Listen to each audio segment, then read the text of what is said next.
Para se të fillojmë këtë histori të pazakontë, dua që ju, shikuesit e mi të dashur, të ndaleni për një çast dhe të mendoni, çfarë do të bënit nëse do të jetonit në një fshat ku asnjë burr i ri nuk arrin të martohej? Çfarë mendoni se e shkakton një situatë kaq të çuditshme dhe kaq të dhimbshme? Shkruani në komente mendimin tuaj, sepse historia që do dëgjoni sot është aq e vërtet, aq e thellë dhe aq e mbushur me emocione, sa edhe vetë banorët e atij fshati ende nuk dinë si ta shpjegojnë plotësisht. Klikoni butonin e abonimit nëse jeni të rinj këtu dhe le të fillojmë udhëtimin ton drejt fshatit më të vetmuar të Shqipërisë. Në zemër të maljeve të larta shqiptare, larg zhurmës dhe ndriçimit të qyteteve moderne, ekziston një fshat që shumë harta nuk e shënojnë dot me saktësi.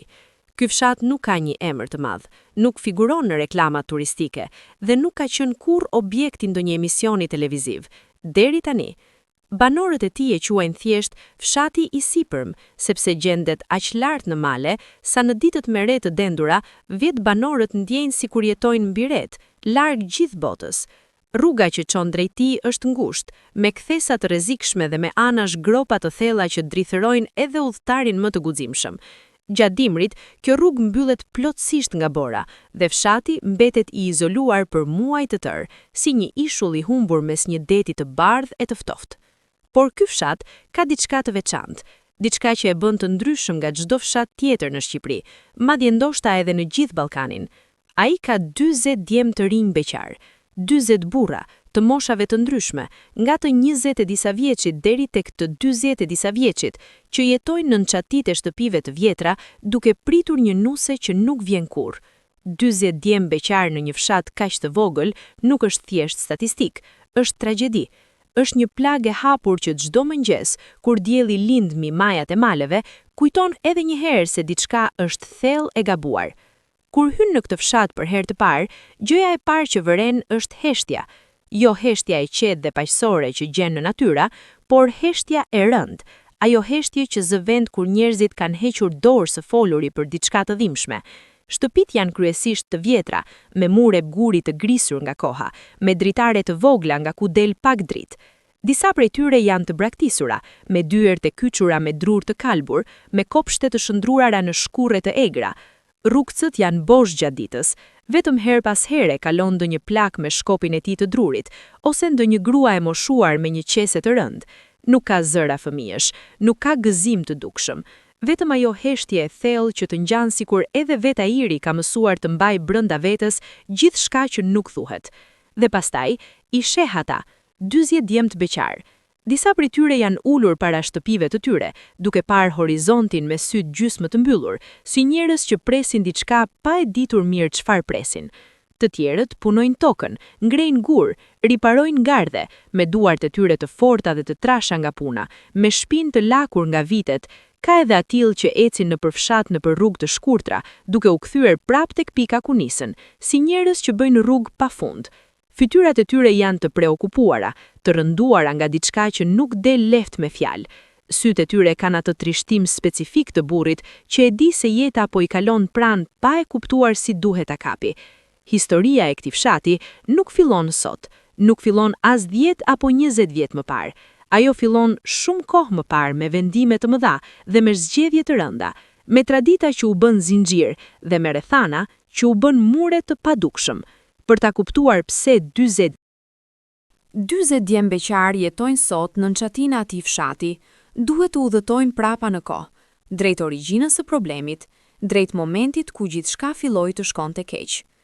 Fshati i sipërm ka pasur dikur jetë. Ka pasur herë të tjera kur dasmat bëheshin çdo vit, kur tingëllonte muzika dhe kur rinia vallëzonte deri në orët e vona të natës. Ka pasur kohë kur edhe ky fshat krenar kishte familje të plota, me nëna, baballar dhe fëmijë. Ka pasur kohë kur të rinjt largoheshin për të studiuar dhe pastaj ktheheshin me nuse nga qytetet, duke sjellë me vete jetë të re dhe gjak të ri. Por ato kohë kanë kaluar dhe mezi ka mbetur dikush që i kujton. Plakat e fshatit, ato pak gra të moshës së madhe që kanë mbijetuar gjithçka, flasin me zë të ulët kur dikush u pyet për situatën e djemve beqar. Ato nuk të shikojnë drejt për drejt në sy kur flasin, shikojnë diku tjetër, nga dritareve, nga dyert ose thjesht nga toka. dhe në fytyrën e tyre shehni përzierje ndjenjash të vështira për t'u identifikuar: trishtim, turp, fajsi dhe ndoshta edhe pak zemërim, sepse ato e dinë se çfarë ka ndodhur dhe e dinë se ata vetë dhe gjeneratat para tyre kanë kontribuar në këtë situatë, qoftë edhe pa dashur, qoftë edhe duke menduar se bënin atë që ishte e duhura.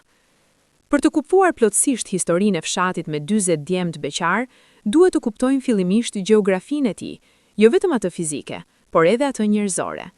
Fshati ndodhet në njërin nga zonat më të vështira të maleve shqiptare.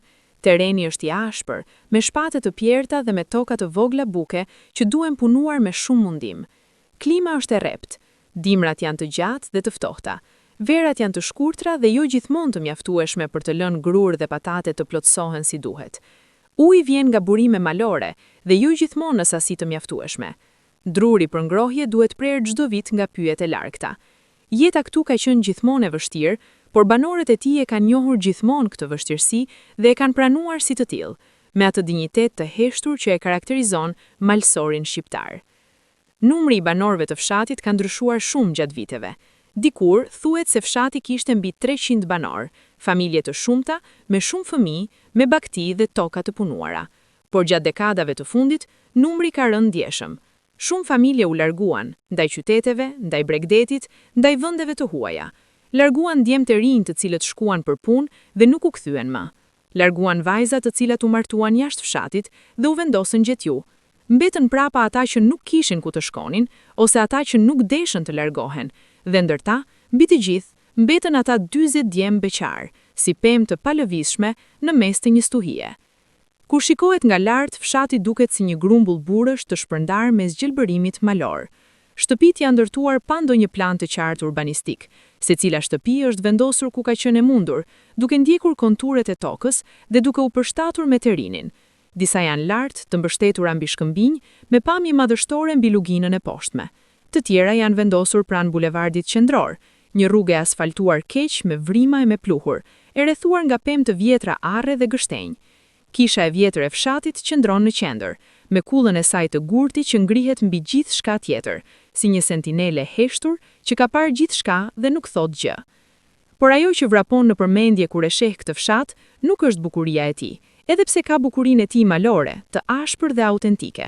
Ajo që të tërheq vëmendjen është mungesa.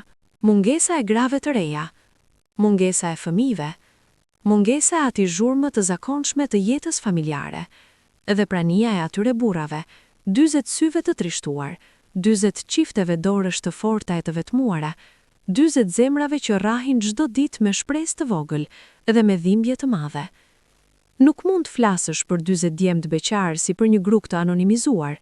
Çdo kush prej tyre ka historinë e tij, ka emrin e tij, ka ëndrat e tij dhe ka plagën e tij. Janë njerëz të plot, me personalitete të ndryshme, me mënyra të ndryshme të përballimit të situatës, dhe pikërisht kjo diversitet brenda tragjedisë i bën historitë e tyre edhe më të dhimbshme. Marka është ndër më të vjetrit e grupit të beqarve.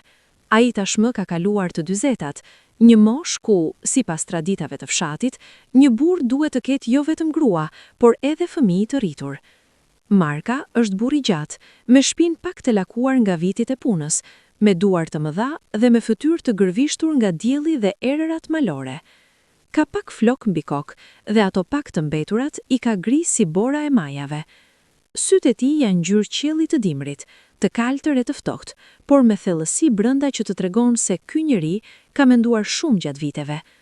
Marka jetoni vetëm në shtëpinë e trashëguar nga prindrit e tij, 2 dhoma dhe një kuzhinë, me oxhak të vjetër guri që pi pak. Gjatë ditës punon tokën e tij të vogël, mbjell ato pak perime dhe patate që i nevojiten për t'jetuar dhe kujdeset për 2 dhent dhe një lop që ka mbetura.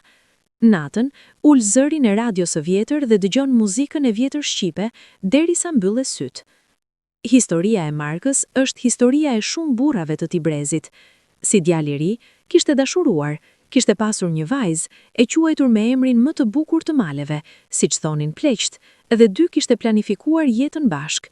Por familja e vajzës nuk kishte pranuar, kishte refuzuar jo sepse Marka nuk ishte burr i mirë, jo sepse nuk ishte punëtor apo i ndershëm, kishte refuzuar sepse Marka ishte nga ky fshat, dhe ky fshat kishte marrë tashmë emrin e keq.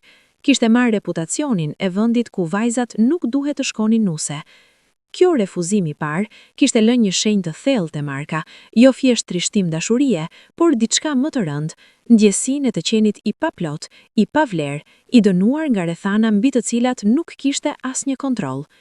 Pastaj ishte Gjergji, djali i dytë në moshë mes beqarëve. Gjergji ishte ndryshe nga Marka, i gjallë, me humor, me zë të lartë dhe me gëzim të dukshëm në çdo gjë. Kur punonte, këndonte, kur hante, rrëfente histori. Kur qeshte me gjithë fytyrën dhe me gjithë trupin. Ishte ai lloj njeriu që ndriçon çdo dhomë ku hyn, që bën edhe të trishtuar të buzëqeshin pa dashur. Por edhe Gjergji ishte beqar, edhe ai kishte provuar shumë herë, kishte shkuar te familjet, kishte dërguar ndërmjetëse, kishte bërë gjithçka sipas traditës. Por çdo herë kishte marrë të njëjtën përgjigje. Jo. Edhe me çdo refuzim, gëzimi i Gjergjit bëhej pak më i rrem, pak më i skuqur, pak më i brisht, si drita e qyririt që lufton erën dhe nuk i dorëzohet, por digjet pak nga pak. Atë e vinte keq Gjergji jo vetëm për veten, por edhe për të tjerët, sepse Gjergji ishte ai lloj njeriu që vuante më shumë kur shihte të tjerët duke vuajtur, dhe fshati i tij ishte plot me vuajtje të heshtura. Pastaj vinin të rinjt, ata djemtë që sapo kishin hyrë në të 20-tat dhe tashmë ndjenin peshën e situatës mbi shupe. Mes tyre ishte Dritani, djali i bukur, i zgjuar, i cili kishte shkuar në qytet për të studiuar dhe mendonte se kthimi i tij në fshat do të ishte i përkohshëm. Kishte planifikuar të gjente punë, të gjente një vajzë në qytet dhe të ndërtonte jetën e tij larg maleve. Por ndodhi diçka e papritur. Babai i sëmur e kishte firrur prapa dhe Dritani ishte kthyer, sepse ishte djalë i mirë, sepse nuk mund të linte baban vetëm. Kthimi kishte qenë i përkohshëm, për babai vdiq dhe Dritani mbeti. Mbeti në shtëpinë e braktisur të baballarit, me tokën e tij dhe me bagtinë e tij, dhe pa ndonjë plan të qartë si të shkonte tjetërka. Dhe me kalimin e kohës, pa e kuptuar se si, i përkohshmi u bë i përhershmi. Dritani ishte ai mes beqarëve që ende luftonte më shumë me pranimin. Ai nuk kishte arritur të bënte paqe me situatën e tij. Çdo natë, para se të flinte, mendonte rrugët e tjera, rrugët e mundshme, rrugët e pazhvilluara. Mendonte si do të kishte qenë jeta nëse babai nuk do të sëmurej, nëse ai nuk do të kthehej, nëse do të kishte qëndruar në qytet edhe pak muaj të tjerë. Kjo torturë mendore e shprehu nëpër sytë e tij, dy sy të vegjël e të lodhur, si të dikujt që nuk fle mirë asnjëherë. Dhe kështu, me secilën histori personale, mozaiku i beqarëve të fshatit bëhej edhe më i komplikuar, edhe më i dhimbshëm. Secili kishte rrugën e tij drejt kësaj situate, secili kishte arsyen e tij pse kishte mbetur, por të gjithë ndanin diçka të përbashkët, fshatin, atë fshat të vogël, të izoluar, të rënd nga historia dhe i mbuluar nga heshtja, atë fshat që kishte bërë nga trishtimi i shumë njerëzve të veçantë një tragjedi kolektive. Ndër 40 beqaret, kishte edhe të tillë që kishin zgjedhur beqarinë si lloj rezistence. Kaso ishte njëri prej tyre, burri mesëm, me mjekër të harlisur dhe me sy të mprehtë. Kaso ishte ai lloj njeriu që nuk bënte asnjë lëshim me vullnetin e tij. Ai kishte vendosur hershëm se nuk do të kërkonte nuse jashtë fshatit, jo sepse nuk mundet, por sepse nuk donte. Fshati ishte i tij, toka ishte e tij, shtëpia e baballarit ishte e tij, dhe ai nuk kishte ndërmend të largohej, qoftë edhe për të gjetur grua. Nëse dikush donte të vinte nuse në këtë fshat, mirë se vinte. Nëse jo, ashtu ishte. Ky qëndrim krenar kishte të admirimin e vet, por edhe tragjizmin e vet, sepse Kaso ishte tashmë mes të moshuarve të beqarëve dhe mundësia e martesës po bëhej çdo ditë më iluzore. Kaso mbante brenda vetes gjithçka. Nuk fliste kurrë për vetmin, nuk ankohej asnjëherë. Por herëherë kur mendonte se askush nuk e shikonte, një hije kalonte mbi fytyrën e tij, e shpejt, si re para diellit, dhe pastaj zhdukej prap, e fshehur prapa maskës së qëndresës dhe guximit. Dhe kështu, me secilën histori personale, mozaiku i beqarëve të fshatit bëhej edhe më i komplikuar, edhe më i dhimbshëm. Secili kishte rrugën e tij drejt kësaj situate, secili kishte arsyen e tij pse kishte mbetur. Por të gjithë ndanin diçka të përbashkët, fshatin, atë fshat të vogël, të izoluar, të rënd nga historia dhe i mbuluar nga heshtja, Atë fshat që kishte bërë nga trishtimi i shumë njerëzve të veçantë, një tragjedi kolektive. Për të kuptuar pse ky fshat ka 40 djemë të beqar sot, duhet të kuptojmë zinxhirin e shkaqeve dhe pasojave që e kanë çuar deri këtu. Ky zinxhir fillon shumë kohë më parë, me zhvillimet demografike dhe sociale që ndodhen gradualisht, pa u vënë re plotësisht, derisa bëri dëm të madh. Problemi i parë dhe themelor ishte migrimi. Fshati i sipërm, si shumë fshatra të tjerë malore të Shqipërisë, u godit rënd nga valët e mëdha të migrimit të brendshëm dhe të jashtëm. Kur dyert u hapën dhe lëvizja u lirua, shumë njerëz u larguan drejt qyteteve ose drejt jashtë vendit. Ky largim nuk ishte i rastësishëm, kishte një model të qartë. Largoheshin kryesisht të rinjt dhe vajzat. Djemtë e rinj niseshin drejt qyteteve të mëdha për punë. Vajzat largoheshin ose pas tyre ose të thirrura nga familje të tjera. Dhe ata që mbetën prapa ishin kryesisht ata që nuk kishin mundësi ose dëshirë të largoheshin, shpesh burrat e moshuar dhe të rinjt e lidhur me tokën dhe pronën. Por ky model migrimi kishte një efekt ansor shkatërues, çoi në pabarazin demografike gjinore brenda fshatit. Ndërsa djemtë e rinj mbeteshin ose ktheheshin periodikisht, siç kishte bërë Dritani, vajzat thjesht largoheshin dhe nuk ktheheshin, martoheshin jashtë fshatit, vendoseshin gjetju, bënin jetë të re. Dhe kështu fshati ngelej me gjithnjë e më pak vajza, derisa erdhi pika ku nuk ishte pothuajse asnjë vajzë beqare brenda kufive të tij. Kjo pabarazi demografike ishte reale dhe dokumentueshme, por vetë ajo nuk do të kishte qenë e mjaftueshme për të prodhuar situatën e sotme. Problemi thelbësor nuk ishte thjesht mungesa numerike e vajzave. Problemi ishte diçka edhe më i ndërlikuar, mungesa e vullnetit nga vajzat e jashtme për të ardhur nuse në këtë fshat. Dhe kjo mungesë vullneti kishte arsyet e veta, arsye që kishin të bënin me reputacionin, me traditat dhe me kushtet e jetesës. Kur vajza nga fshatrat e tjera pyeste mbi fshatin e sipërm, dëgjonte gjëra jo të mira. Dëgjonte për izolimin e tij, që gjatë dimrit mund të mbylleshe aty brenda për muaj me radh pa mundësi dalse. Dëgjonte për mungesën e shërbimeve bazë, spitalin e largët, shkollën e vetme me mësues të pakët, dyqanin e vetëm me mallra të kufizuara. Dëgjonte për tokën e vështirë dhe punën e pafundme që kërkonte. Por mbi të gjitha këto gjëra praktike, dëgjonte diçka tjetër, diçka mas intangible, por edhe më të fuqishme. Dëgjonte se ky fshat kishte fatin e keq. Dëgjonte se vajzat që shkonin nuse atje nuk qëndronin gjatë. Dëgjonte histori, të vërteta apo jo, për gra të vdekura herët, për martesa të dështuara, për vuajtje. Dhe kur vajza e mençur dëgjonte këto histori, vendimi i saj bëhej i lehtë. Jo. Pavarësisht se djali nga i fshat mund të ishte i mirë, i ndershëm, punëtor, ndikimi i reputacionit të keq të fshatit ishte i fortë. Por si kishte marrë ky fshat reputacionin e fatit të keq? Kjo është pyetja thelbësore, dhe përgjigjja e saj është njëkohësisht e thjeshtë dhe shumë e ndërlikuar. Gjithçka kishte nisur me një varg ngjarjesh tragjike që kishin ndodhur brenda brezit të një gjenerate. Ishin vdekje të parakoshme, gra të reja, mëna, nuse, nga sëmundje dhe aksidente. Disa kishin humbur jetën nga sëmundje pulmonare, karakteristike e maleve të larta dhe të ftohta. Të tjera kishin humbur jetën në aksidente gjatë transportit nëpër rrugët e vështira. Malore. Kishte edhe raste të vdekjeve gjatë lindjes, kur izolimi i fshatit nuk kishte lejuar arritjen e ndihmës mjekësore në kohë. Çdo vdekje e tillë kishte dhimbur thellë. Por ajo çka kishte qenë tragjike për banorët e fshatit, kishte interpretuar si shenjë keqe nga jashtë.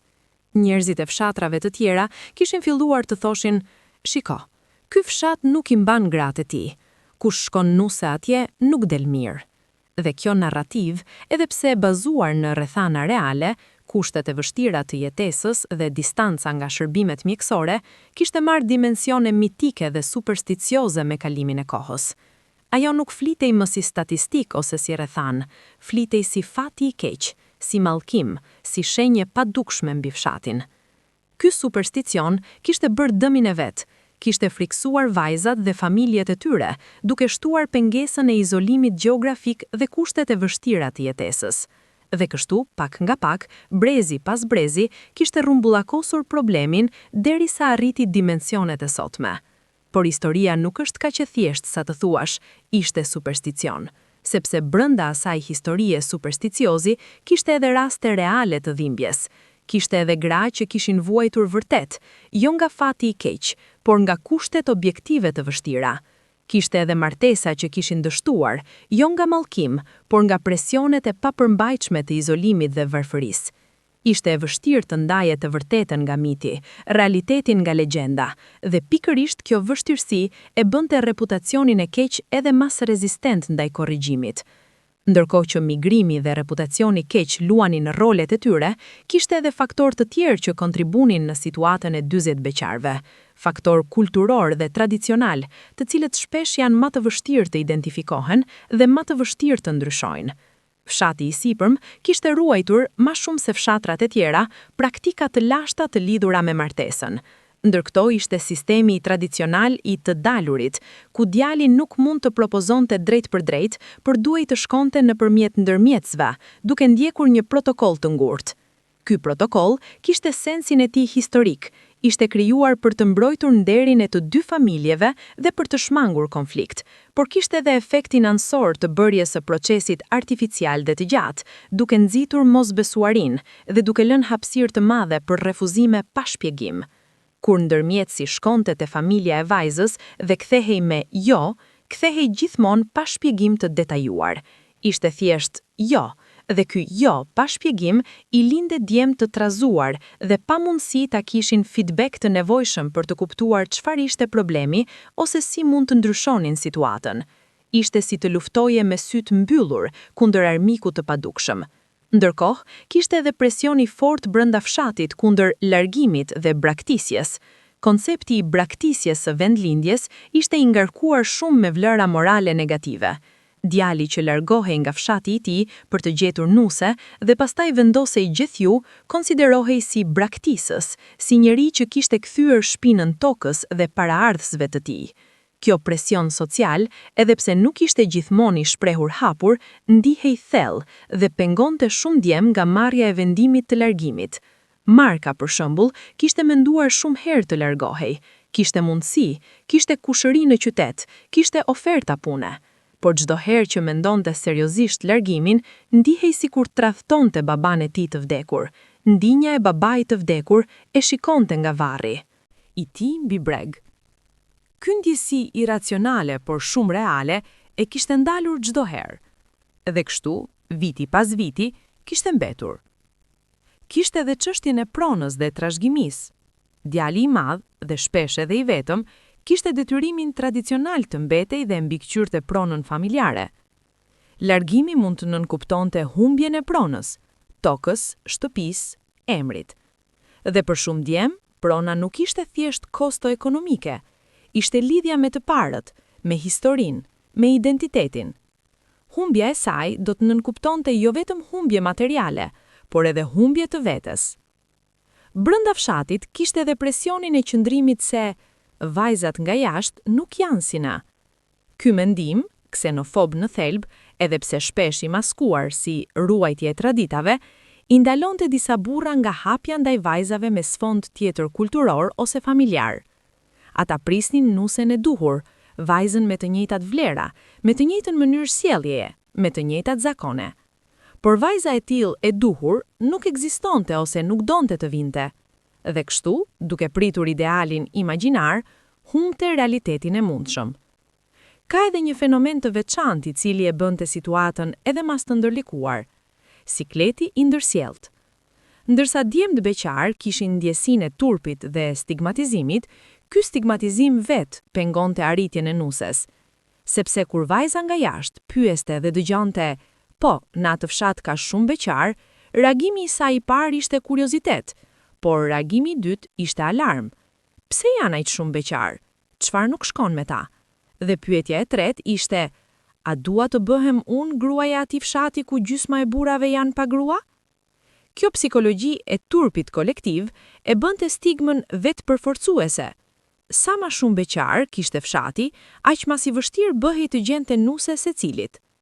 Ditët e beqarve të fshatit të sipërm kishin ritmin e tyre, monoton, por jo pa domethënie.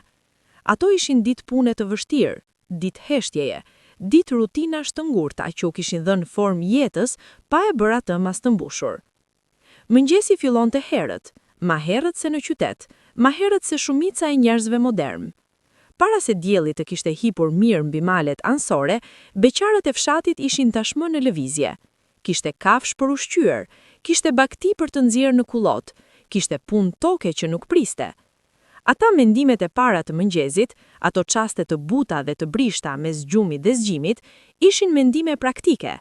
Çfarë duhet bërë sot? Sa ujë ka gropa? A ka shëndet lopa? A duhet prerë zjarr?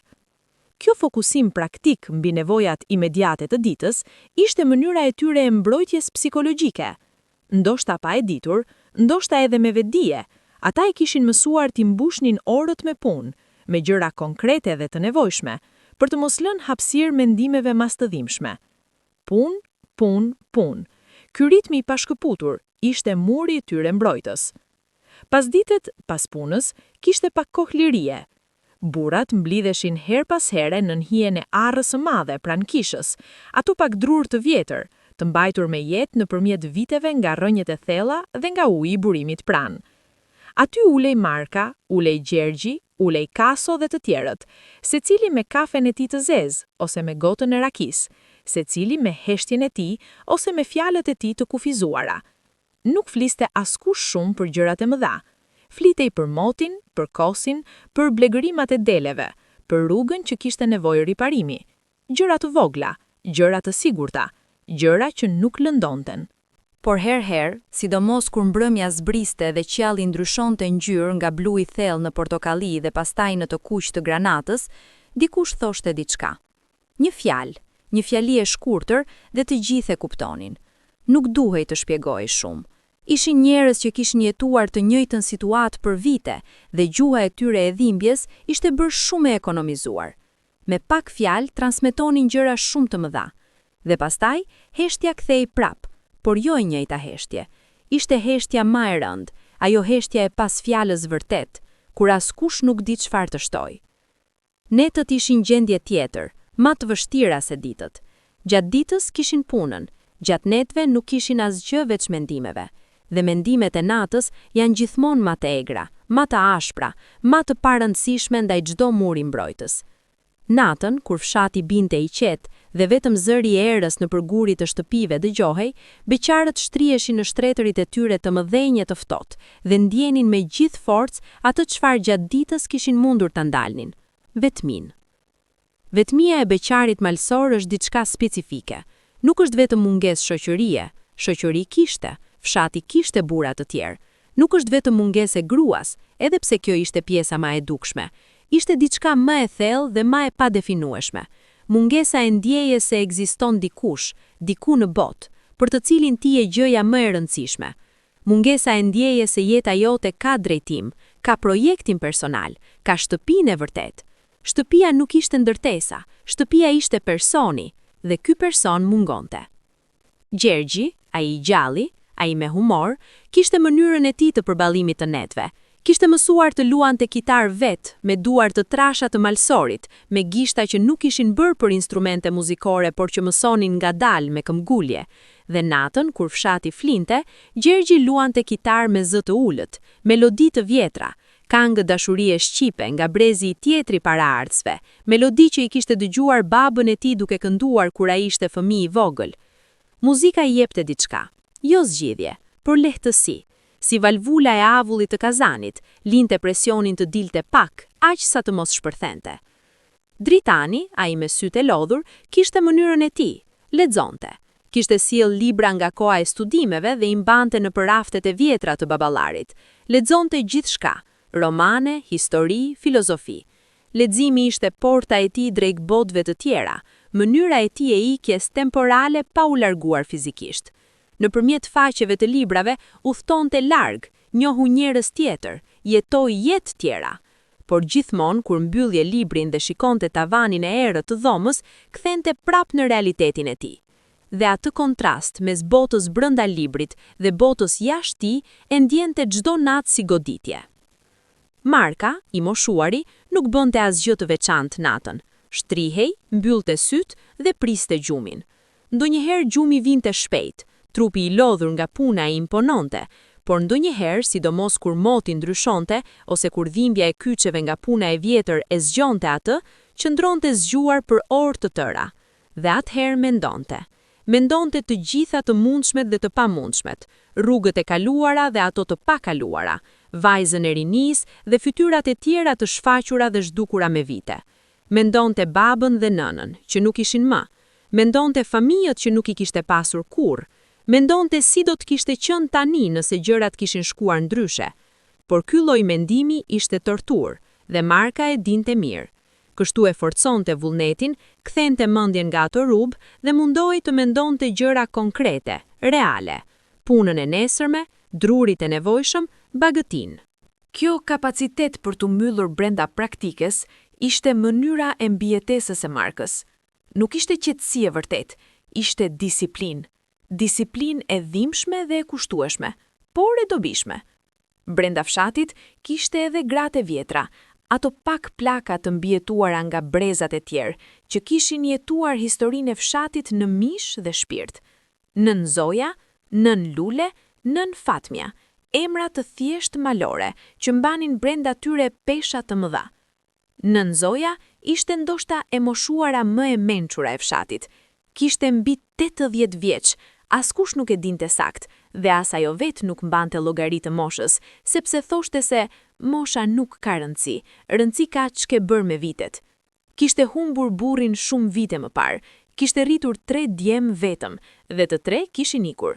Ishte mbetur vetëm, por nuk e ndjente veten të braktisur, ndihej e lidhur me tokën, me kujtimin, me shtëpinë.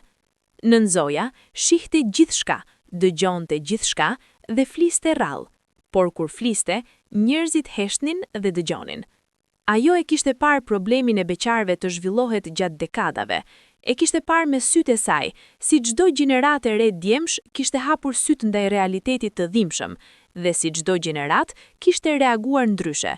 Disa me zemërim, disa me dorëzim, disa me mohim, por asnjëra me zgjidhje të plotë. Nën Zoja kishte mendimin e saj të qartë për problemin. Ajo besonte se problemi nuk ka filluar me ne. Problemi ka ardhur nga shumë larg dhe ka zënë rrënjë këtu sepse ne nuk e kemi kundërshtuar me kohë. Me këtë, nënkuptonte valën e emigracionit të vajzave, fenomeni I cili, sipas saj, kishte ndodhur jo sepse vajzat ishin të këqija ose pa nderim, por sepse kushtet e jetesës kishin qenë të vështira dhe alternativat kishin qenë tërheqëse. Vajzat kishin shkuar ku jeta ishte më e lehtë dhe kjo ishte e kuptueshme njerëzishëm, por pasoja ishte katastrofike për fshatin. Nën Lule kishte perspektivën tjetër. Ajo ishte grua e hyrë vjet, me gishta të lakuar nga reumatizmi dhe me sy të mprehtë si të shqiponjës. Ajo besonte se problemi ishte kryesisht I burrave vet, me mentalitetin e tyre krenar dhe të palëvizshëm. Djemt ta nuk duan të bëjnë lëshime, nuk duan të ndryshojnë, presin vajzën e duhur dhe kjo vajzë nuk ekziston dhe nuk ka ekzistuar kurrë, sepse asnjë grua e gjallë nuk mund të plotësoj imazhin që ata kanë krijuar në kokën e tyre. Kjo vlerësim ishte I ashpër dhe ndoshta jo plotësisht I drejtë, por kishte një kernel të vërtet të rëndësishëm brenda vetes. Gratë e vjetra flisnin mes tyre për situatën e fshatit me një dhimbje specifike, dhimbjen e nënës dhe gjyshes që sheh brezin e ri duke vuajtur dhe nuk mund të bëj asgjë. Kishin mundur të bënin diçka? Ndoshta. Kishin mundur të ndikonin ndaj djemve që t'u lihej ma shumë liri, t'i enkurajonin të largoheshin e të ktheheshin me grata qytetesh pa stigmë. Por edhe vet kishin qenë të burgosura nga traditat e tyre. Edhe vet kishin thënë gjëra të gabuara, kishin vendosur kufi të gabuara, kishin mbajtur standarde të gabuara. Dhe tani, qëndronin me peshën e asaj ndikimi mbi shupet. Nën Fatmia, ma e reja ndër 3, ishte ajo që ndjente fajsimin më drejt për drejt. Kishte pasur djalë të vetëm, tashmë burri moshuar, mes beqarve, dhe e dinte se kishte bërë gabime si nën. Kishte qenë shumë kërkuese, kishte refuzuar shumë pretendente për shkaqe që jo të mjaftueshme, kishte ndërhyrë shumë. Me çdo ndërhyrje të saj, kishte menduar se po mbronte djalin e vet, por në fakt e kishte izoluar edhe mas. Kjo vetnjohje e dhimbshme e mbante zgjuar natën, e bënte të qante ngadalë, e bënte të lutej me fjalë të buta dhe të trishtuara. Vitet kishin sjell tentativa të shumta, momente ku situata kishte afërsuar zgjidhjen, pastaj e kishte larguar prap, duke lënë prapa vetëm shpresë të shpërbër dhe dhimbje të re. Ndër historitë mas dramatike ishte ajo e Arditit, njërit prej beqarëve të mesëm, burri zgjuar me sy të gjelbër dhe me buzëqeshje të natyrshme. Arditi kishte arritur shumë pranë martesës 3 herë. 3 herë kishte kaluar të gjithë procesin, takimet e para nëpërmjet ndërmjetësve, vizitat familjare, diskutimet e hollësishme. 3 herë kishte menduar se po arrinte, dhe 3 herë, në momentin e fundit, kur duket se gjithçka ishte gati, kishin ndodhur gjëra të papritura. Hera e parë kishte qenë vajza nga fshati fqinj. Gjithçka kishte shkuar mirë, familjet kishin rënë dakord, data e dasmës kishte filluar të diskutohej. Pastaj, pak javë para dasmës, vajza kishte ndryshuar mendim, pa shpjegim të plot, me vetëm fjalët e vakta, nuk jam gati. Arditi kishte pritur muaj, besonte se ajo do të ndronte mendim prap, por ajo nuk kishte ndruar mendim, kishte martuar dikë tjetër 6 muaj mas vonë. Hera e dytë kishte qenë mas e dhimbshme. Arditi kishte takuar vajzën me iniciativën e vet, jo nëpërmjet ndërmjetësit tradicional, por duke e njohur në panajir. Ishin takuar rastësisht, kishin folur, kishin gjetur bazë të mirë komunikimi. Ajo kishte qenë e hapur, e guximshme, e lirë në mendim. Lloji vajzës që Arditi ndjente se mund të jetonte me të. Por kur kishte shkuar familja e Arditit te familja e saj për të formalizuar gjërat, kishte hasur rezistencë të fortë nga prindrit e vajzës. Prindrit kishin dëgjuar për fshatin, kishin bërë pyetje dhe kishin vendosur se nuk dëshironin vajzën e tyre të jetonte aq larg dhe aq e izoluar. Vajza kishte luftuar për dëshirën e saj, por presioni familjar kishte qenë i pazëvendësueshëm dhe ajo kishte capitulated. Ndoshta nuk kishte dashur mjaftueshëm të luftonte, ndoshta kishte frikë të madhe. Arditi nuk e dinte dhe mos përcaktimi e torturonte. Hera e tretë ishte ajo që kishte lënë shenjën mas të thellë. Kishte qenë me vajzën nga qyteti, vajzë me arsim, me punë, me botkuptim modern.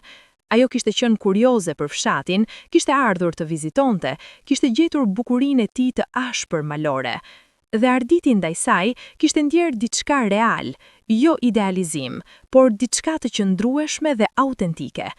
Ata kishin kaluar kohë bashk, kishin ecur në përshtigjet malore, kishin ngrënë darkë te nëna e Arditit. Gjithçka kishte dukur si po ndodhte.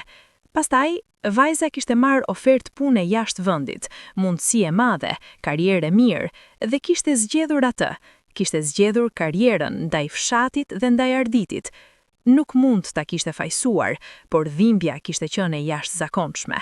Sepse kjo herë nuk ishte refuzim nga paragjykimi apo frika, ishte zgjedhje e lirë dhe kjo e bënte mas të dhimbshme.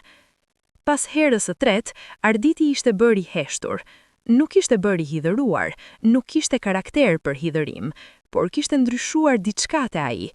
Kishte humbur aftësinë për të shpresuar me atë intensitet të parë. Shpresa ende ekzistonte, e vogël, e fjetura, por nuk dërgonte më ato valë emocionesh që dikur e bënin të ndihet gjallë. Pastaj ishte historia e Flamurit, djali i ri ndër më të rinj të beqarëve.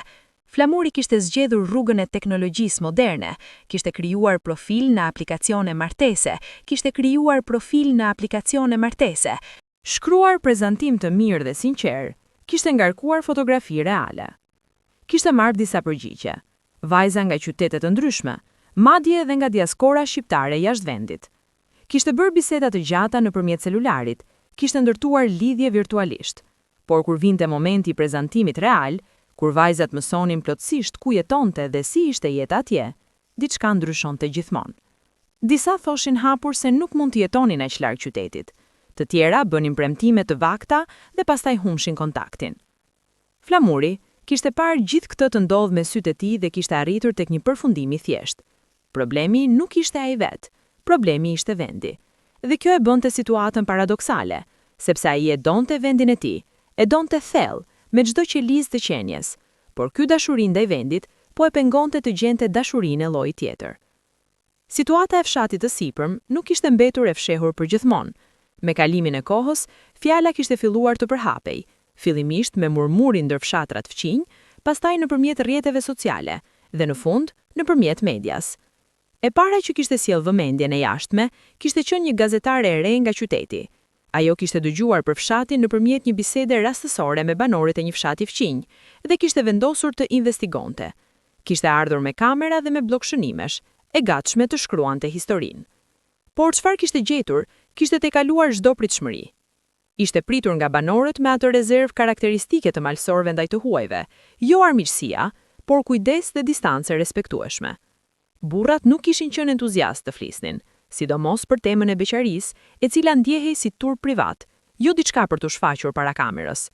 Por gazetarja kishte qenë e duruar dhe e mençur, kishte qëndruar ditë, kishte ngrënë bashkë me ta, kishte ndihmuar në punë. Me kalimin e kohës, muri kishte filluar të zbutet pak nga pak. Gjergji, me karakterin e tij të hapur, kishte qenë i pari që kishte filluar të fliste maslirshëm, dhe historia e tij, e treguar me ngjyrat e personalitetit të tij unik, kishte qenë e jashtëzakonshme. Pastaj, kishin filluar edhe të tjerët, secili me dozën e tij të hapjes dhe rezervës. Gazetarja kishte shkruar artikullin e saj, një artikull i gjatë, i kujdesshëm, plot empati dhe pa sensacionalizmi të tepërt. Kishte paraqitur situatën me dinjitet dhe me thellësi njerëzore. Artikulli kishte bërë bujë, ishte ndarë gjerësisht nëpërmjet rrjeteve sociale, kishte ardhur reagime nga e gjithë Shqipëria dhe nga diaspora shqiptare jashtë vendit. Disa reagime ishin simpatie të vërteta, dhimbje e sinqertë ndaj situatës. Të tjera kishin qenë, fatkeqësisht, kurreshtje sensacionale, shaka dhe tallje. Por edhe ndër ato reagime të shumta, kishte pasur diçka të papritur. Kishte pasur vajza dhe gra që kishin shprehur interesim real.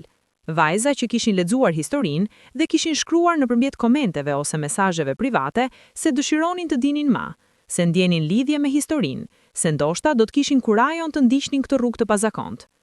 Kjo valë e interesimit të jashtëm kishte krijuar shpresë të re në fshat, por edhe ankth të ri, sepse burrat e fshatit nuk ishin mësuar me kurreshtjen publike, nuk ishin mësuar me ekspozimin mediatik. Disa prej tyre ndiheshin të zhveshur emocionalisht nga ky vëmendje.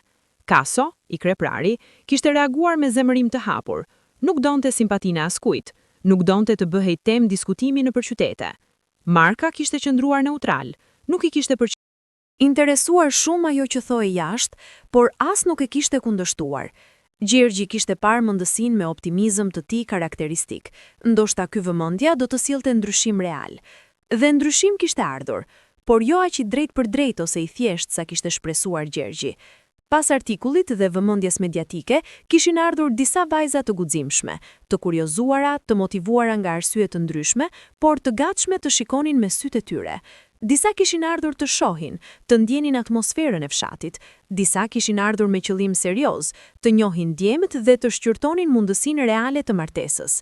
Historia e Raimondës ishte ndërmas dramatike. Ajo ishte vajzë nga qyteti, e arsimuar, e pavarur, me punë të mirë, me familje të mirë. Kishte lexuar artikullin dhe kishte ndier diçka që nuk mund ta shpjegonte plotësisht, një tërheqje mistike ndaj asaj historie, ndaj atij fshati, ndaj asaj autenticiteti të humbur nga jeta moderne e qytetit. Kishte vendosur të vinte, pa premtime, pa iluzione, vetëm me kuriozitet dhe me zemër të hapur. Fshati e kishte pritur me rezervën e zakonshme, por Raimonda kishte karakterin e vet të fuqishëm. Nuk ishte vajzë që frikohej nga distanca ose nga heshtja. Kishte ecur në rrugëcët e gurit, kishte folur me nën Zojan, kishte ngrënë bukë me kos dhe djathtë të bardhë nën hijen e Arës, dhe kishte njohur Dritan, atë djalë me sytë e lodhur dhe me librat e tij. Takimi i Raimondës dhe Dritanit kishte pasur atë lloj kalije elektrike të papritur. Ata njerëz kur zbulon se ndan të njëjtat gjëra pa e pritur. Kishin folur për orë të tëra, për libra, për histori, për të ardhmen, për vendin. Dritani kishte ndjerë se ndonjëherë nuk kuptohej as nga bashkëfshatarët e tij, por Raimonda kishte dëgjuar me atë vëmendje të vërtet që e bën njeriu të ndihem i parë dhe i kuptuar. Kishte ndodhur diçka e rrallë, lidhja reale, jo fantazia, por bazë e qëndrueshme e komunikimit dhe respektit të ndërsjellët. Por pastaj, kishin ardhur javët e vështira. Raimonda kishte kthyer në qytet dhe kishte pasur kohë të mendonte, dhe mendimi, pa prezencën fizike të Dritanit, kishte sjellë dyshimet. A mund të jetonte aty? A mund të hiqte dorë nga komoditetet e qytetit, nga spitali pranë, nga dyqanet e mëdha, nga rrjeti shoqëror i ndërtuar me vite? A mund t'i rezistonte izolimit të dimrit, ati ndjesi të mbylljes kur bora e priste rrugën? Kishte shkuar edhe një herë, dhe edhe një herë tjetër, por çdo herë që kthente në qytet, dilema bëhej më e mundimshme. Nuk kishte pasur vendimarrje të butë dhe të lehtë, kishte qenë luftë e vërtet brenda vetes, ndërmjet dy të vërtetave njëkohësisht të vlefshme, dashurinë për dritanin dhe nevojën për kushtet e jetesës që qyteti i jepte. Në fund, Raimonda kishte zgjedhur qytetin, jo sepse nuk kishte ndjer asgjë për dritanin, por sepse kishte ndjer se zgjedhja e kundërt do ta bënte të hidhëruara me kalimin e kohës, dhe hidhërimi do ta kishte helmuar gjithçka. Kishte zgjedhur me logjik, me vetnjohje, me dhimbje të madhe. Dritani kishte marrë lajmin me atë qetësi të tij të jashtme të mësuara, por shtesat e vogla që rrethimi i tij kishte parë tek ai pas asaj kohe kishin treguar gjithçka. Kishte filluar të kuptonte menos, kishte bërë mas gabime gjatë punës, kishte qëndruar zabulosur natën shumë mas gjatë se zakonisht. Dhimbja asaj refuzimit kishte qenë ndryshe nga të tjerat, sepse kjo herë kishte qenë real, kishte pasur bazë të vërtet, dhe prandaj largimi kishte lënë shenjën e llojit që nuk shërohet lehtë. Historia e Raimondës dhe Dripanit kishte bërë bujë edhe brenda fshatit, kishte rizgjuar debate të vjetra. Disa burra thoshnin: "Shi, kjo vajzë kuptoi se nuk mund të jepet jetë e mirë këtu." Të tjerë thoshnin: "Jo, kjo vajzë donte dritanin, por u frikua pa arsye të mjaftueshme." Debate pafund, pa fitues, pa zgjidhje. Ndërsa gjenerata e beqarëve të vjetër luftonte me situatën e saj, kishte filluar të dilte një problem tjetër, ndoshta edhe më i rëndësishëm për të ardhmen e fshatit. Çfarë do të ndodhte me brezin e ardhshëm? Fshati kishte pak fëmijë, shumë pak. Ata fëmijë ekzistues ishin të familjeve të pakta të martuara, shumica e të cilave ishin kthyer nga qytetet pas vitesh ose kishin arritur të martohen në mënyra të ndryshme. Por numri i tyre ishte i vogël, kaq i vogël sa shkolla e fshatit kishte shumë pak nxënës dhe mësuesi i vetëm mbante klasa të kombinuara me fëmijë të moshave të ndryshme. Ata pak fëmijë rriteshin duke parë fshatin e tyre, duke parë beqarët, duke dëgjuar heshtjet, duke kuptuar gradualisht se diçka nuk ishte normale. Fëmijët janë vëzhgues të mrekullueshëm dhe të pamëshirshëm të realitetit. Ata ndajnë gjithçka, shpesh më qartë se të rriturit. Njëri nga ata fëmijë, Ergisi, djali i vogël me flokë të shprishur dhe me sy të mëdhenj, kishte pyetur nënën e vet një herë pse Xhamarka nuk ishte grua. Nëna i kishte dhënë përgjigje të vakët, si përfaqësore, por Ergisi kishte vazhduar të mendonte dhe të vëzhgonte, dhe kishte kuptuar me intelektin e fëmijës se kjo situatë nuk ishte normale, dhe se nëse nuk ndryshonte, asaj vetë nuk do të kishte jetë normale këtu kur të rritej. Kjo ndërgjegjësim i hershëm i brezit të ri ishte njëkohësisht shenjë mirë dhe e keqe. E mirë sepse nënkuptonte se ata nuk do të pranojnë pasivisht situatën. E keqe sepse nënkuptonte se shumë prej tyre ndoshta do të largoheshin, duke zbrazur akoma ma fshatin dhe duke vazhduar ciklin. Ndodhi një moment kur beqaret e fshatit, të lodhur nga pritja pasive dhe nga dëshpërimi ngadalshëm, vendosën të ndërhynin vetë. Ky moment kishte ardhur pas një tubimi të papritur, njëri nga ato mbledhje të rastësishme nën arrën e madhe, ku biseda e filluar me motin kishte kthyer papritur në diçka tjetër. Ishte Gjergji ai që kishte nisur atë bisedë. Ai gjithmonë niste gjërat, ishte aftësia e tij natyrale. Kishte thënë se nuk mund të vazhdonin kështu. Ishte thënë me humorin e tij të zakonshëm, me atë mënyrë që i bënte gjërat e rënda të ndieshin të lehta, por nën humor kishte qenë serioziteti i vërtet. Dhe të tjerët kishin dëgjuar. Kishin dëgjuar sepse ishte Gjergji, por edhe sepse ata vetë e ndinin të njëjtën gjë. Kishin filluar diskutimet. Diskutime të gjata, të vështira, ndonjëherë të ngritura, ndonjëherë të heshtura. Çfarë mund të bënin? Çfarë ishte në dorën e tyre? Kishin ardhur me ide të ndryshme. Disa kishin propozuar të organizonin evente hapse, të ftonin njerëz nga jashtë, të bënin festë verore, të tregonin fshatin siç ishte vërtet dhe jo siç konsiderohej nga jashtë, të kthenin narrativën nga fshati i fatit të keq në fshatin e bukurisë malore autentike, të jetës së thjeshtë dhe të pastër, të qetësisë dhe të natyrës. Ishte ide e mirë, por kërkonte burime, organizim dhe guxim. Të tjerë kishin propozuar angazhimin e autoriteteve lokale, të kërkonin investime në infrastrukturë, përmirësim të rrugës, shërbime më të mira mjekësore dhe arsimore, sepse ndoshta pengesa reale nuk ishte supersticioni ose reputacioni, ishte nevoja praktike për kushte të mira jetese. Nëse fshati ofronte kushte të mira, vajzat do të kishin arsye reale të konsideronin të vinin. Kishte pasur edhe ide mas radikale, se disa burra duhet thjesht të largoheshin, të ndërtonin jetën tjetër kah, të pranonin se ky fshat nuk mund t'u jepte atë çfarë kishin nevojë. Por kjo ide kishte hasur rezistencë të forta, sidomos nga ata si Kaso, për të cilët largimi ishte i barabartë me tradhtinë. Nga ato diskutime kishte dal jo zgjidhja e plot, por hapi i parë. Kishin vendosur të bënin diçka konkrete. Kishin organizuar festën e verës, festë e hapur, e ftuar të gjithë, me muzikë, me ushqim tradicional, me ekspozitë artizanale. Kishin punuar muaj të tërë për t'u përgatitur. Kishin pastruar fshatin, kishin riparuar rrugocët, kishin gjyriuar shtëpitë, kishin bler muzikant nga qyteti, kishin bërë ftesa dhe i kishin shpërndar gjerësisht nëpërmjet rrjeteve sociale. Dita e festës kishte ardhur dhe kishte qenë e jashtëzakonshme. Kishin ardhur njerëz, më shumë se pritnin, turiste të brendshëm, njerëz nga fshatrat fqinj, madje edhe disa nga qytetet e mëdha. Fshati kishte ndriçuar, kishte pasur muzikë dhe valle, kishte pasur të qeshura dhe fëmijë duke vrapuar.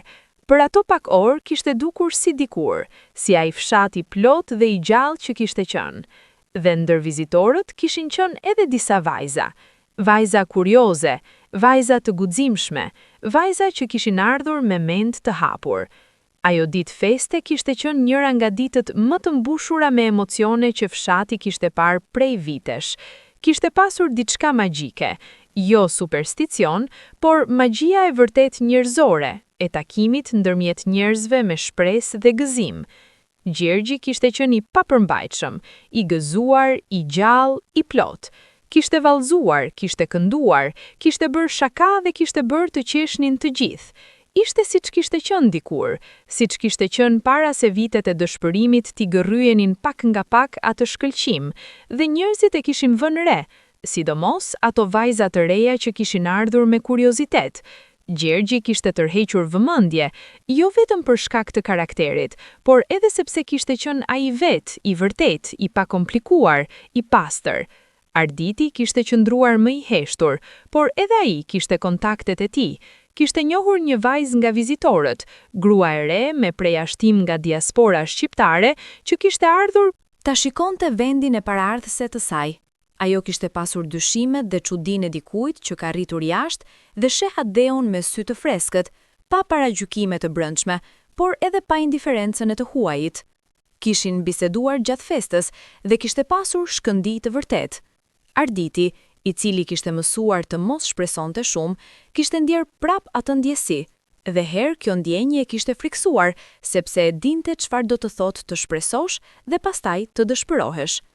Dritani kishte qëndruar anash festës, jo nga mosdashja, por nga ajo natyrë e tij introspektive që e bënte të ndihej mas komond si vëzhgues se sa si pjesëmarrës aktiv. Kishte ulur në një gur të madh pranë burimit dhe kishte parë gjithçka: vallën, gëzimin, bisedat, takimet e reja. Kishte ndjer diçka të ndërliqur brenda vetes, gëzim për fshatin e tij, për atë jetë të rikthyer tek fshati byhet edhe një ditë, por edhe melankoli, ajo melankoli specifike e personit që shikon gëzimin e të tjerëve nga jashtë, pa arritur ta kap dot plotësisht për veten. Kishte menduar Raimondën atë ditë. Ishte e pamundur të mos e mendonte. Ky lloj feste, ky lloj grumbullimi njerëzish e rikujtonte gjithmonë atë vizitë të saj, atë kohë kur fshati kishte ndjer diçka, por kishte mësuar të mos qëndronte gjatë tek ato kujtime, të përshëndeteshin shpejt, siç përshëndetesh me dikë që nuk ke mundësi ta mbash. Marka kishte qëndruar i qetë gjatë festës, kishte ndihmuar me punët praktike, kishte siguruar se ushqimi të mos mbaronte, kishte drejtuar njerëzit kur nuk dinin ku të shkonin. Ishte roli i tij, ai roli i burrit të moshuar të komunitetit, roli i njeriut mbi supet e të cilit mbështeteshin gjërat praktike. Nuk vallëzoi, nuk këndoi, por kishte qëndruar deri në fund, dhe kur mbrëmja kishte zbritur dhe njerëzit kishin filluar të largoheshin, kishte parë largimin e tyre me atë vështrim të gjerë e të thellë të burrit që ka parë shumë gjëra dhe i ka vlerësuar të gjitha. Kaso kishte qenë surpriza e festës. Ai, I kreprari, ai me murin e tij të fortë rreth vetes, kishte bërë diçka të papritur, kishte vallëzuar, jo shumë, jo gjatë, por kishte bërë 2 ose 3 valle me muzikantët dhe pastaj kishte dalë nga rrethi duke u shtirur sikur asgjë të mos kishte ndodhur, por të gjithë e kishin parë dhe kishin kuptuar se ajo momente vallëzimi ishte më shumë se vallëzim, ishte lëshimi i vogël i mburojës, ishte çasti i vogël i hapjes, kishte dalë gjak nga gurësh, siç thoshte fjala e vjetër shqipe. Por çdo fest mbaron, dhe kur mbaron, realiteti kthehet, shpesh edhe më i rënd se para, sepse kontrasti e bën atë më të dukshëm. Ditët pas festës kishin qenë të vështira. Muzikantët kishin shkuar, vizitorët kishin shkuar, gratë e reja dhe vajzat kurioze kishin shkuar, duke premtuar kontakt, duke premtuar kthim, por duke shkuar. Dhe fshati ishte kthyer prap në heshtjen e tij, por heshtja tani kishte ngjyrë tjetër, kishte ngjyrën e pas festës, atë zbrastëti specifike që lë gëzimi i larguar. Disa lidhje ishin krijuar gjatë festës, shkëmbime numrash, premtime bisede. Arditi kishte vazhduar komunikimin me vajzën e diasporës, Eriolën, e cila jetonte jashtë vendit, por kishte rrënjë shqiptare dhe kishte ndjerë gjatë festës diçka që nuk kishte pritur. Kishin filluar të bisedojnë rregullisht, çdo ditë mesazhe, her pas here thirrje. Eriola kishte qenë e hapur dhe e drejtpërdrejtë, i kishte thënë Arditit hapur se e interesonte, por se kishte edhe frikë. Dyshime. Arditi i kishte kthyer me atë ndershmëri të tij. Kishte qenë i hapur edhe për vështirësitë, nuk kishte fshehur asgjë. Kjo ndershmëri kishte ndikuar pozitivisht. Eriola kishte respektuar faktin se Arditi nuk e idealizonte situatën. Ishte e njohur me atë lloj burri që të thotë të vërtetën edhe kur e vërteta nuk është e lehtë, dhe kjo e kishte bërë të ndihente sikur mund t'i besonte. Por komunikimi i largët kishte kufijtë e tij. Kishin takime reale? Jo shumë. Distanca gjeografike ishte e madhe. Kishte premtime? Ndoshta, por ndoshtat janë të brisht. Gjergji, nga ana tjetër, kishte lidhur kontakt me një vajzë vendase, Valentinën, vajzë nga fshati fqinj, e cila kishte ardhur në fest me motrat e saj. Valentina kishte qenë e tërhequr nga Gjergji, kush nuk do të ishte me atë karakter magnetik. Por Valentina kishte edhe familje të fortë, me bindje të ngurta. Prindrit e saj kishin dëgjuar për fshatin dhe kishin reaguar me atë rezervë të njohur. Gjergji e dinte se rruga drejt zemrës së Valentinës kalonte nëpërmjet zemrës së familjes së saj, dhe kjo rrugë kishte shumë pengesa. Historia e Gjergjit dhe Valentinës u bë ndoshta historia më e dramatike e të gjithë fshatit, jo sepse ishte më e dhimbshme se të tjerat, por sepse kishte atë intensitet specifik të dashurisë që lufton kundër pengesave të jashtme. Gjergji kishte vendosur të luftonte. Kjo ishte natyra e tij, jo dorëzimi, por lufta. Kishte shkuar te prindrit e Valentinës me ndërmjetës, duke ndjekur traditat, duke treguar respekt të plot. Kishte dërguar njerëz të respektuar nga fshati i tij. Kishte prezantuar veten me ndershmëri, duke mos fshehur asgjë, as situatën e fshatit, as vështirësitë, as faktin se jeta atje nuk ishte e lehtë. Prindrit e Valentinës, babai gur, nëna me zemër më të butë, kishin dëgjuar. Babai kishte pasur rezervat e tij të qarta, e dinte reputacionin e fshatit, e dinte izolimin, e dinte se vajza e tij do të vuante larg. Nëna kishte parë Gjergjin, kishte parë karakter, kishte parë burr të ndershëm, kishte pasur luftë brenda asaj familje, jo luftë me zë, por luftë e qëndrimeve. Valentina vet kishte qenë e guximshme, ajo nuk ishte vajzë pasive, kishte karakter të saj, kishte mendim të vet. Kishte komunikuar me Gjergjin, kishte vizituar fshatin edhe një herë tjetër vet, kishte parë me sytë e saj, kishte parë vështirësitë, kishte parë rrugën e keqe, kishte parë izolimin e mundshëm të dimrit, por kishte parë edhe bukurinë, malet, qetësinë, autenticitetin, dhe kishte parë Gjergjin, siç ishte vërtet, pa maskim. Prindrit e Valentinës kishin vendosur në fund, pas muajsh diskutimesh dhe presioni, të jepnin një shans. Jo miratim të plot, jo dasma e caktuar, por hapje, do të lejonin Valentinën të merrte vendimin e saj.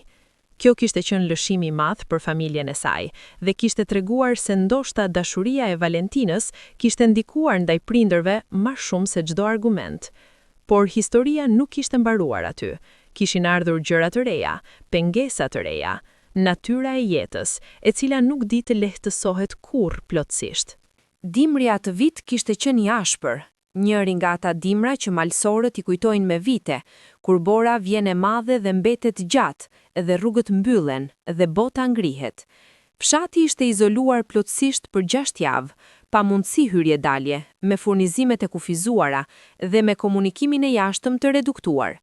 Ky izolim kishte qenë testi i vërtet, jo vetëm për beqarët, por edhe për ato lidhje të reja të krijuara pas festës.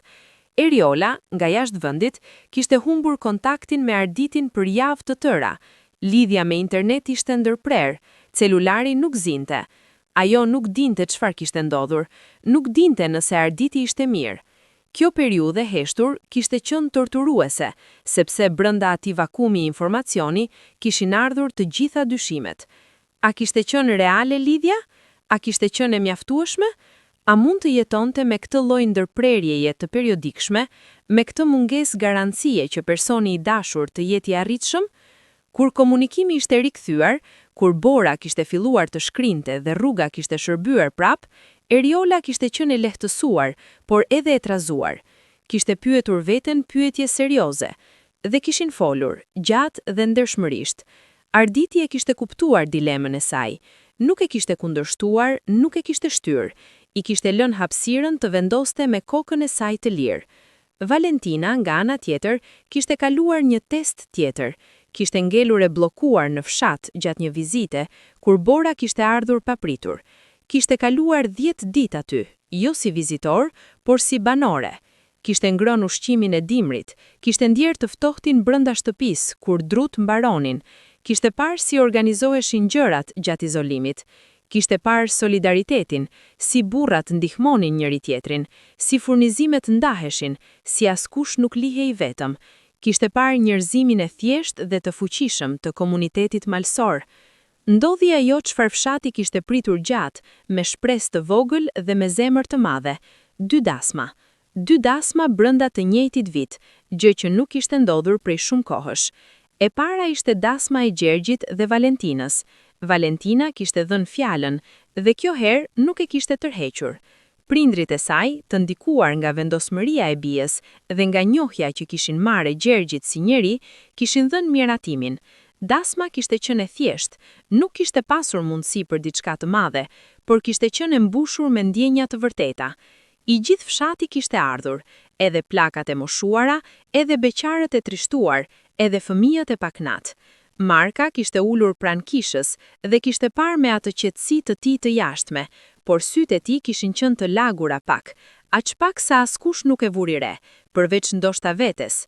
Gjergji kishte qenë siç ishte gjithmonë, i plot, i vërtet, i gëzuar me gjithë qenjen, por kishte pasur edhe diçka tjetër atë ditë, një thellësi emocionesh në ngëzimin e sipërfaqes, sepse Gjergji, edhe ai i gjalli, edhe ai i fortë, e kishte pritur shumë gjatë këtë ditë.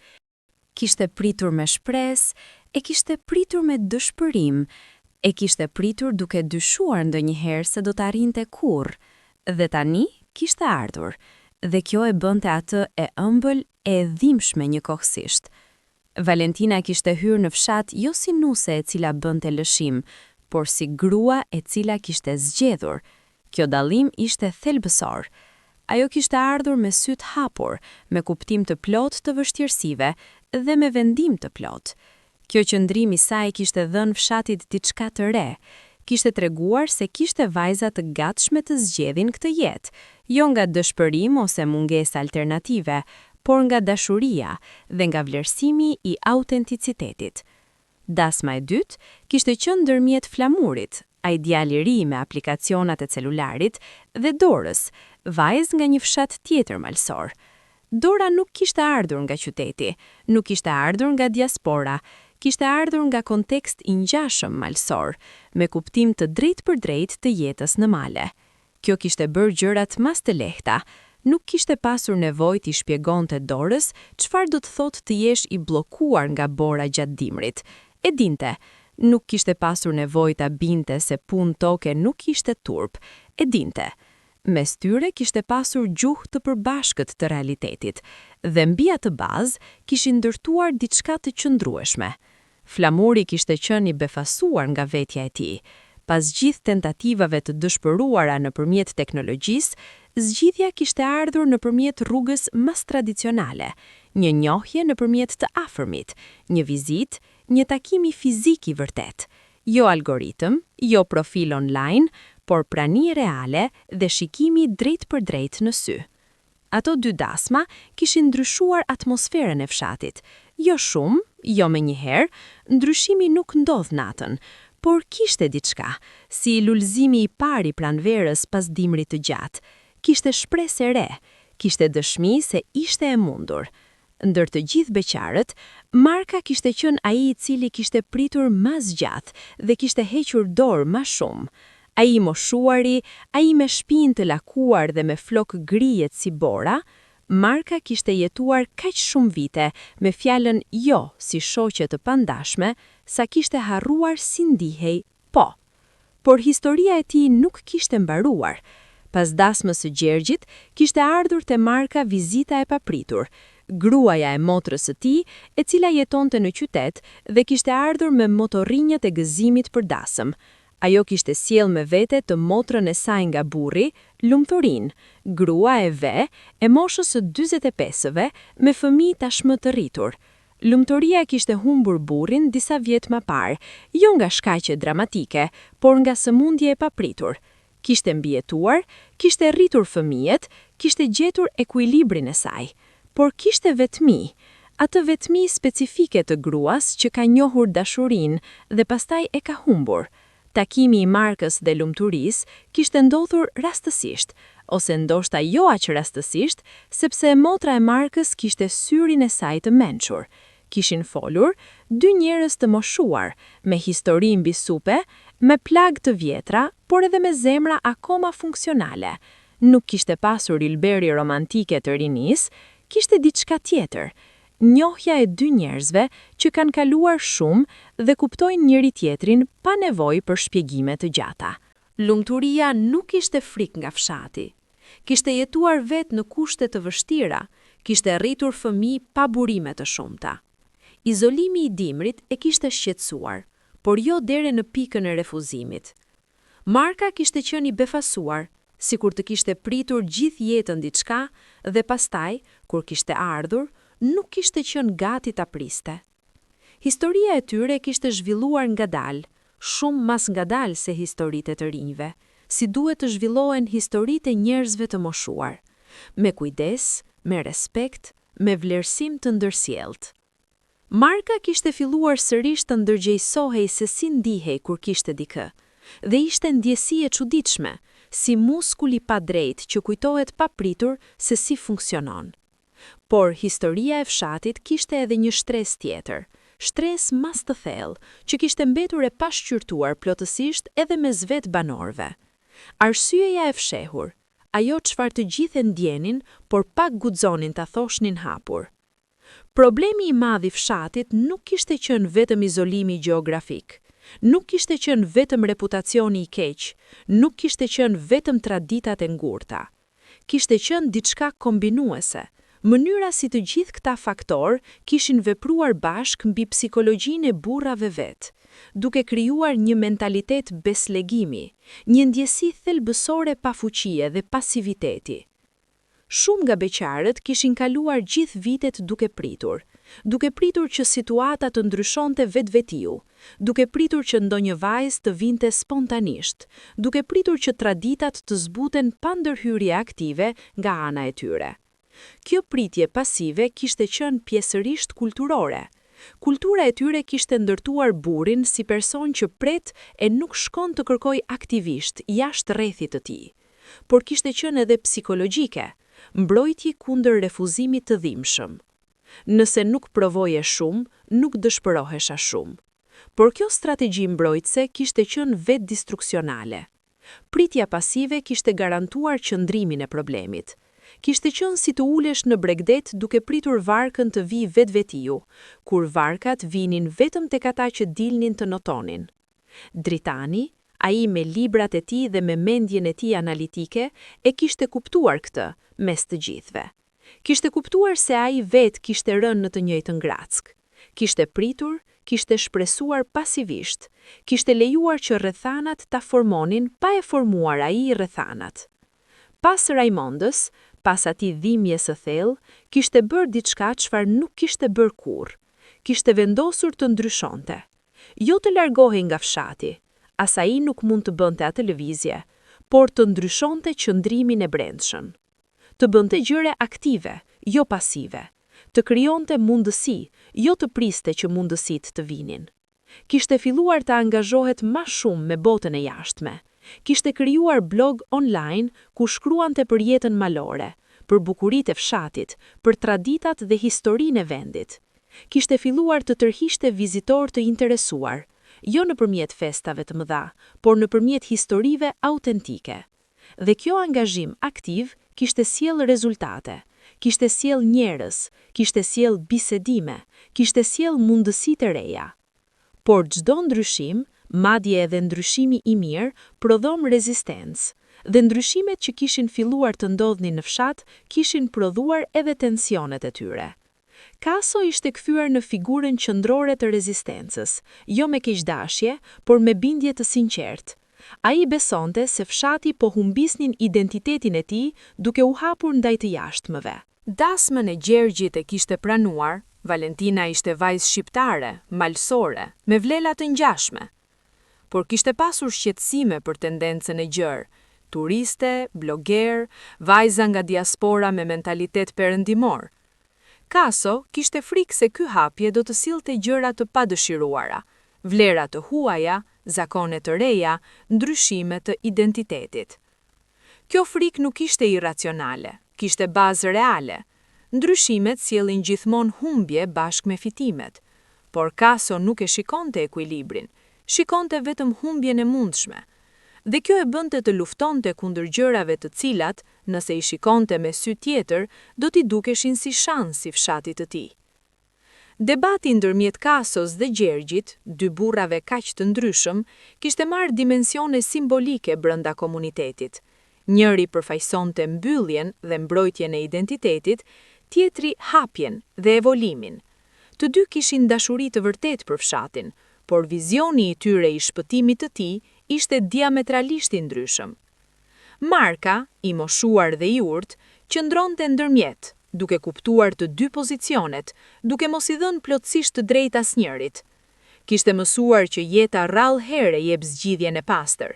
Zakonisht jeta jep gjëra të ndërmjetme, kompromise, zgjidhje jo perfekte, por funksionale. Në mes të gjithë këtyre ndryshimeve, historia më e çuditshme dhe më e befasueshme e fshatit kishte qenë ajo e Kasos vet, burrit të cilit as vet ai nuk e kishte pritur. Kaso kishte njohur mirën, jo nëpërmjet festave, jo nëpërmjet festave moderne dhe blogeve. Kishte njohur nëpërmjet rrugës mas tradicionale imagjinabile. Ishte kushëria e largët e një të afërmit të fshatit, e cila kishte ardhur për të vizituar të moshuarin e familjes. Kishte qenë takimi më banal i mundshëm, dy njerëz të kaluar drejt kishës, prezantimi shkurtër, bisede shkurtër. Por Mira kishte qenë gjë tjetër. Ishte grua e qetë, me karakter të fortë të brendshëm, e tillë që nuk nxitohej, nuk bërtiste, nuk kërkonte vëmendje. Kishte mendim të vet dhe nuk e kishte frikë ta shprehnin, por e shprehnin me butësi. Kishte jetuar jetë jo të lehtë, kishte punuar shumë, kishte pasur sfida, por nuk kishte u bërë e ashpër, kishte mbetur e butë dhe e fortë njëkohësisht. Kaso, ai me mburojen e tij të çelikut, kishte ndjerë ndaj Mirës diçka çfarë nuk kishte pritur. Nuk e kishte njohur menjëherë si ndjesi romantike, e kishte ndjerë fillimisht si respekt, dhe pastaj si admirim, dhe pastaj si diçka tjetër, diçka që nuk kishte emër të lehtë. Mira nuk kishte frikë nga fshati, kishte jetuar vetë në zona rurale, e dinte si funksiononte ai jetë, por nuk kishte ardhur me plan, nuk kishte ardhur të gjente burr, kishte ardhur të vizitonte dhe ishte pritur nga situata. Dhe Kaso, burri që kishte thënë gjithnjë se nuk kishte nevojë për askënd, kishte gjetur veten duke shpikur arsye për të qëndruar afër saj gjatë vizitës, duke ofruar ndihmë, duke gjetur tema bisede. Transformimi i kasos kishte qenë ngadalt dhe i brendshëm, nuk kishte pasur dramë të jashtme, por banorët e fshatit, ata njerëz që e njihnin mirë, e kishin vënë re. Kishin parë si Kaso fliste pak tjetër kur Mira ishte afër. Kishin parë si sytë e tij, gjithmonë të mprehtë dhe mbrojtës, kishin marrë diçka tjetër. Kishte diçka në to, një butësi e padukshme. Ndërkohë ndikimi i blogut të Dritanit kishte rritur lidhjen e fshatit me diasporën shqiptare jashtë vendit. Shqiptarët e shpërndarë nëpër botë, nga Italia deri Gjermania, nga Greqia deri Amerika, kishin filluar të lexonin për fshatin e tyre. Shumë prej tyre kishin rënë në zona malore të ngjashme dhe ndjenin diçka të fortë ndaj asaj narrative. Ndjenin nostalgji, ndjenin lidhje me një botë që kishin lënë ose kishin humbur. Disa kishin filluar të shkruanin, jo vetëm komente, por histori të veta. Kishin ndarë historitë e fshatrave të paraardhësve të tyre, kishin ndarë foto të vjetra, kishin ndarë kujtimet e gjyshëra, dhe nëpërmjet kësaj shkëmbimi ishte krijuar diçka e papritur. Ura ndërmjet të humburve dhe të rikthyerve, ndërmjet atë dheut të lënë dhe atë dheut të imagjinuar. Eriola, ajo vajza e diasporës që kishte takuar Arditin, kishte qenë pjesë e kësaj lëvizje. Kishte pasur debatin e saj të brendshëm dhe kishte zgjidhur atë debat jo duke hequr dorë nga njëra anë, por duke gjetur mënyrën për të mbajtur të dyja. Kishte negociuar punën e saj të largët, kishte gjetur mundësi të punonte online dhe kishte vendosur të provonte, të vinte, të jetonte, të shihte me sytë e saj për një periudhë të caktuar. Ky vendim kishte qenë i guximshëm, nuk kishte premtime, nuk kishte garancia. Kishte vetëm gatishmëri të provonte dhe besimi tek Arditi si njeri. Arditi e kishte pritur me zemrën e tij të habitur dhe të kujdesshme. Ai nuk kishte pritur, kishte menduar se historia e tyre do të mbetej historia e dy njerëzve të rritur nëpërmjet celularit pa mundësi realizimi. Por Eriola kishte ardhur, dhe prania e saj reale, fytyra e saj, zëri i saj, mënyra si ecste dhe si qeshte, kishte qenë ndryshme nga imagjinata. Viti pas dasmave kishte sjell vjeshtën e saj, sezonin e korrjes dhe të ruajtjes, sezonin e ngjyrave të arit dhe kuqes mbi malet. Fshati në vjesht kishte diçka të veçantë, pyllin e gjedheve ndryshonte ngjyrë çdo ditë, dhe nëse dilte dielli pas dite, gjithçka ndriçonte si ari. Beqaret e mbetur, ata ende shumë, e punonin tokën për dimrin. Kishte ndryshim në atmosferën e fshatit, të vogël por të ndjeshëm. Dy dasmat kishin sjell lajme të mira, por lajmet e mira nuk mjekonin vetmin e 41, e 42 dhe 40 beqarëve të tjerë. Historia e fshatit nuk kishte ndryshuar me dy dasma, kishte filluar të ndryshojë, çka nuk është e njëjta gjë. Marka kishte filluar procesin e tij të ngadalt me lumturinë, vizita të kujdesshme, biseda të qeta, njohje graduale. Kishte pasur momente dyshimit të tij, momente kur pyeste veten nëse kishte sens të nisje diçka në moshë kaq të vonë, nëse kishte kuptim të hapeshe prap ndaj mundësisë së lëndimit. Por pastaj kujtonte Gjergjin e lumtur me Valentinën, dhe mendonte se ndoshta kurrë nuk ishte vonë. Lumturia kishte qenë ajo që kishte hequr rezervën e fundit, jo me fjalë të mëdha, jo me gjeste romantike, por me gjeste të vogla, praktike. Kishte ndihmuar Markën të riparonte dritaren e kuzhinës që kishte plas, kishte sjell nga qyteti atë ilaçin specifik të Markës që nuk gjendej në farmacinë e fshatit, kishte mbajtur mend se çfarë kafeje i pëlqente. Janë gjërat e vogla, ato janë gjithmonë gjërat e mëdha. Ndërkohë, bisedimet e fshatit me autoritetet lokale, ato bisedimet e nisura pas takimit të madh nën Arr, kishin filluar të jepnin fryte. Kishte ardhur premtimi për riparimin e rrugës, jo premtim bosh, por premtimi bazuar në projekt konkret. Kishte ardhur diskutimi për shërbim mjekësor të rregullt, mjek vizitor i paktën 2 herë në muaj. Këto ndryshime strukturore ishin të rëndësishme, jo sepse zgjidhnin problemin e beqarëve direkt, por sepse hiqnin disa nga arsyet praktike që i bënin vajzat të hezitojnin. Nëse rruga ishte e mirë, izolimi i dimrit nuk ishte absolut. Nëse kishte shërbim mjekësor, ankthi i sëmundjes larg spitalit zbuhej. Burrat e fshatit e kishin pritur këtë si shenjë, jo mrekullie, por shenjë se nuk ishin harruar plotësisht, se kishte mundësi. Kjo ndryshim themelor mentaliteti, nga ndjesia jemi të braktisur drejt mund të ndërtojmë, ishte ndoshta ndryshimi më i rëndësishëm i të gjithave. Flamuri, djali me aplikacionet, kishte hedhur hapin tjetër. Kishte ngritur kooperativ të vogël turistike me 3 burra të tjerë. Kishin ndërtuar 2 shtëpi pritëse, guest houses të thjeshta, por të rehatshme, me ushqim tradicional. Kishin krijuar ture të vogla malore. Dhe kishte ardhur njerëz, jo shumë, por mjaftueshëm për të mbajtur gjërat gjallë dhe për të sjellë pak të ardhura shtesë. Kjo iniciativë ekonomike kishte pasur efekt të dyfisht. Kishte sjell para, gjë e nevojshme, por kishte sjell edhe njerëz, edhe ndërveprime, edhe mundësi takimesh. Jo çdo vizitor ishte vajze vetme, por ndër shumë vizitor, disa ishin. Por historia e fshatit nuk mund të tregohej si histori fitese dhe triumfi, sepse nuk ishte e tillë. Kishte ndryshime, kishte shpresë, kishte ca dasma dhe lidhje të reja, por kishte akoma shumë beqar, akoma shumë burra me sytë e trishtuar, me netet e vetmuara, me mëngjeset pa zërin e tjetrit. Kaso ende nuk kishte vendosur. Historia e tij me Mirën kishte vazhduar të zhvillohej ngadalë, shumë ngadalë. Mira e kuptonte Kason, kuptonte se ky njeri nuk hapej shpejt, nuk jepte besimin shpejt, dhe nuk e shtyu, por koha kalonte dhe distanca ndërmjet tyre mbetej reale. Kishte edhe beqar të rinj, ata djemt akoma në të 20-tat, të cilëve jeta e fshatit nuk u kishte dhënë akoma shansin e tyre. Disa prej tyre kishin filluar të mendojnë seriozisht largimin, jo largim definitiv, por largim me kthim. Të shkonin për punë sezonale jashtë, të kursenten, të ndërtoheshin, të ktheheshin me perspektivë tjetër. Kjo strategji kishte logjikën e saj, dhe ndoshta ishte rruga e tyre. Por kishte edhe frikën e zakonshme. Nëse largoheshin edhe ata, kush do të mbetej? Kush do ta mbante fshatin? Dhe nëse fshati boshatiset, a kishte kuptim kthimi? Kjo dilem, unë apo fshati, ishte ndoshta dilema më e tragjike e të gjithave, sepse nuk kishte përgjigje të drejtë. Nëse qëndroje, ndoshta sakrifikoje jetën tënde personale. Nëse largoheje, ndoshta sakrifikoje fshatin, dhe të dyja sakrificave kishin peshën e tyre, të matura me mënyra të ndryshme, por një lloj të rënda. Ndër të rinjt ishte Kleanti, djali 20 e 30 vjeçve, me trup të fortë dhe me mendim të shpejtë. Kleanti kishte rritur duke parë beqarët e vjetër dhe kishte vendosur që nuk do të ishte si ata. Nuk do të priste pasivisht, nuk do të linte inercin të vendoste për të. Por vendosmëria e tij kishte takuar realitetin e fshatit dhe kishte kuptuar se vendosmëria vetëm nuk mjaftonte.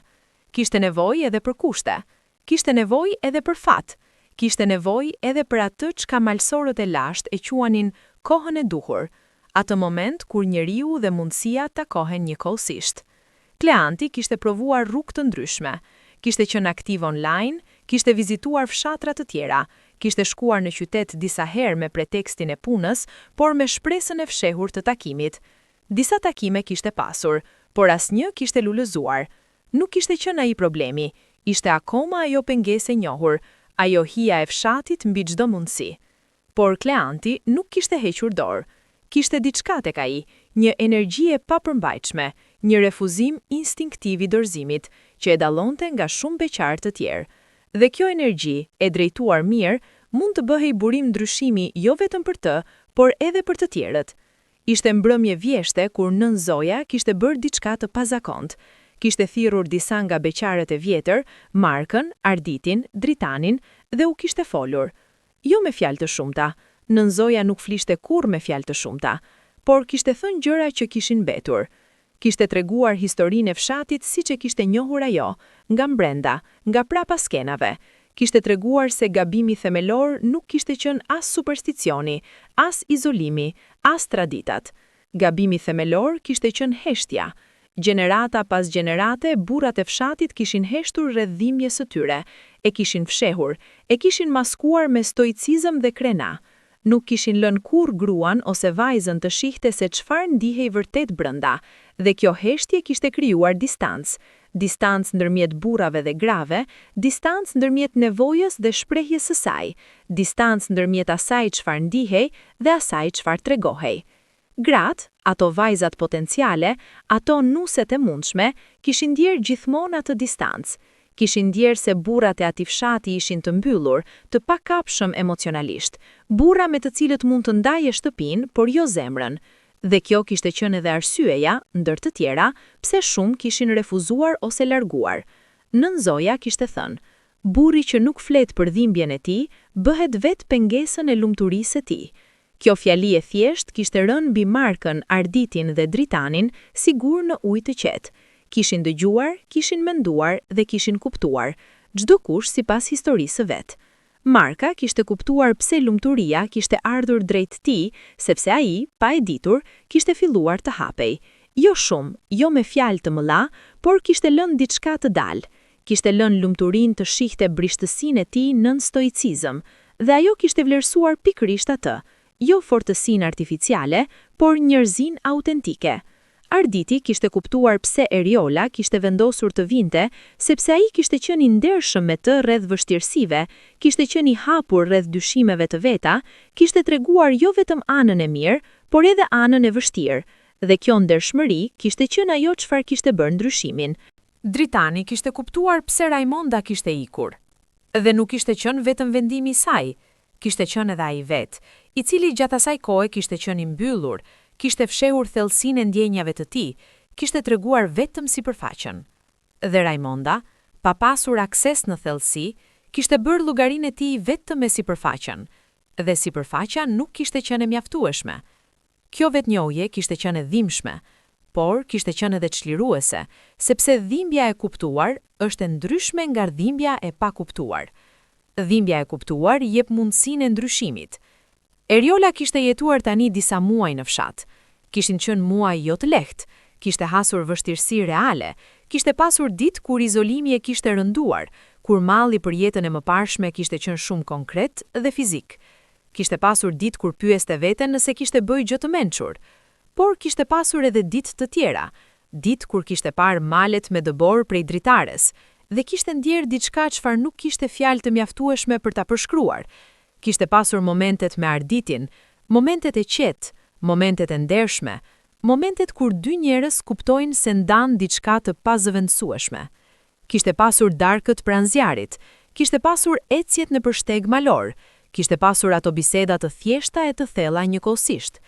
Eriola kishte kuptuar diçka që kishte kuptuar pak njerëz nga jashtë. Fshati nuk ishte vendi i privimit, ishte vendi i llojit tjetër të pasurisë. Pasurisë jo materiale, por të asaj pasurie ndërnjerëzore, asaj lirie nga kompleksitetet e tepruara të jetës moderne.